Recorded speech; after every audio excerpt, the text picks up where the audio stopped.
Welcome to Positive Atheism English channel.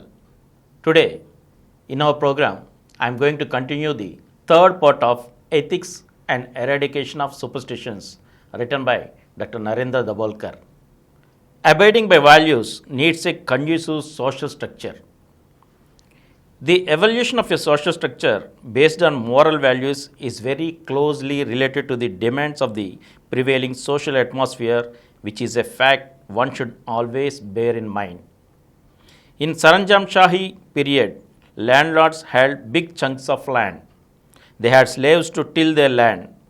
The ruling landlords naturally had vested interest in maintaining and strengthening this social structure. They therefore extolled loyalty towards the master, a very crucial value for maintaining the prevailing social structure. Later on, the steam engine was invented in Europe.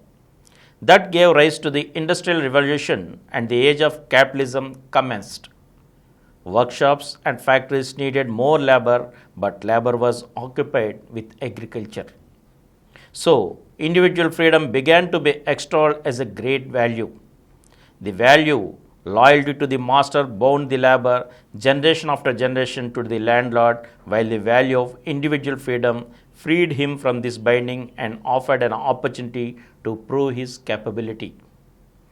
Individual freedom is certainly good and necessary, but at the same time, we can't afford to forget the fact that its origin lies in the vested interest of the capitalist. Advising people to abide by moral values in an atmosphere far from conducive to such behavior is like a cry in the wilderness. Here are few examples. Of course, human beings should love and care for and not quarrel with each other. But when 50 women have to fill water from one tap in very limited time, quarreling amongst them becomes inevitable. If we wish to avoid this bickering, what we need is not a moral sermon, but a scheme for equitable distribution of water to all. Loving the kids and providing them opportunity to grow and develop is certainly a cherished value. But how can one put it into practice when millions of children have to toil from morning to evening just to keep hunger away? No one would disagree that we must respect our elders, but every day in a big city like Mumbai, one has to struggle to get into a bus or a train in order to reach the place of work in time. One can't help pushing the elders aside and get into the train.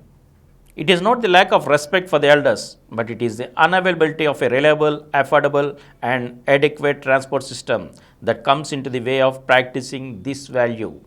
Visiting prostitutes and having extramarital relations is certainly immoral, but lakhs of men in Mumbai live for years in extremely congested places, leaving their families in their villages. They have to satisfy their natural urges by any available means. Again, moral sermons or even the fear of fates are no deterrent here. They can be weaned away from their immoral inclination only by providing proper accommodation for their families near the place of their work. To create a proper atmosphere conducive to a moral society, a search was made for universal rules of secular morality that did not rely on religion. Take the case of women's attire to clarify the meaning of universal rule of secular morality. All accepted that women should wear clothes that will cover their bodies adequately. When the women of Maharashtra gave up 9-yard saris and started wearing 5-yard saris, it became a topic of great debate to decide its decency. But according to secular ethics, the criterion should be aware of whether a woman's clothes are convenient, cool, and benefiting her. Fulfilling one's natural desires is consistent with secular morality. The only condition is that satisfying one desire should not leave many other natural desires unfulfilled. Such a desire is not proper. For example, the desire to drink in order to run away from oneself, surrendering to the addiction. Modern ethics accepts that an individual should be free to decide how he can make himself happy. But one has to accept that just like him, every other individual has this freedom and that freedom is equal for all. Your happiness must not conflict with the happiness of any other individual.